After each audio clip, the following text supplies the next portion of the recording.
Hello guys, আশা করি তোমরা সবাই ভালো আছো। আমিও ভালো আছি। দেখো বন্ধুরা, আজ আমার বাড়িতে আমার বাবুর ফ্রেন্ড এসছে, তাই আমরা সবাই মিলে চলে যাচ্ছি ঘুরতে। লোকে ঘুরতে যায় নদীর সাইডে, আরও কত মন্দিরে, কত কত জায়গা, আর আমরা ঘুরতে যাচ্ছি ফিশারিতে। ফিশারি ভাবা যায়, আমরা হলাম লেজেন্ড এই জন্যে।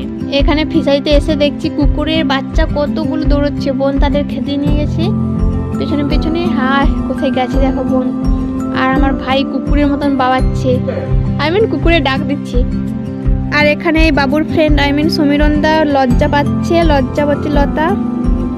তারপরে এখানে এসে অনেক পুরনো স্মৃতি মনে পড়ে গেল আমাদের, কারণ এখানে আগে আমরা আসতাম, খেলতাম। যাই হোক, বাবু এখানে দাঁড়িয়ে বলছে আমার একটা ভিডিও করো, আমি এ করবো, তুমি এদিক থেকে ঘুরে বয়ে করো। সে আমাকে দেখিয়ে করছে, লাস্টে করিনি বলে আমাকে ঢিল ছুঁড়ে মারছে। ভাবা যায় কি করবো। এখানে এই যে দেখো আমার ভাই, তাকে ফটো তুলে দিয়েছে, সে নিজের থোবড়ার ভিডিও করছে। সত্যি আর কিছু বলার নেই। যাই হোক, ফিশারিতে অনেক উদলি করে কুচ্চন করে এখন আমরা বাড়ি চলে যাচ্ছি। 4-1-5। আরে ভাই, তোমরা একটু ম্যানেজ করে না, আমি গণিতে একটু কাঁচাই হই আর বরাবর, সে ছোট থেকেই। তারপরে এখানে সবাই কুল দেখছি, কুলের ফুল দেখছি। সবাই বলছে ওয়াও, এখন দিনে কুলের ফুল। দেখো বন্ধুরা, আমার বাড়ির পাশ থেকে ফিশারি, আর এখানে সবাই আমাকে নিয়ে করছে, তাই আমি রেগে তাদের ছেড়ে চলে এসেছি।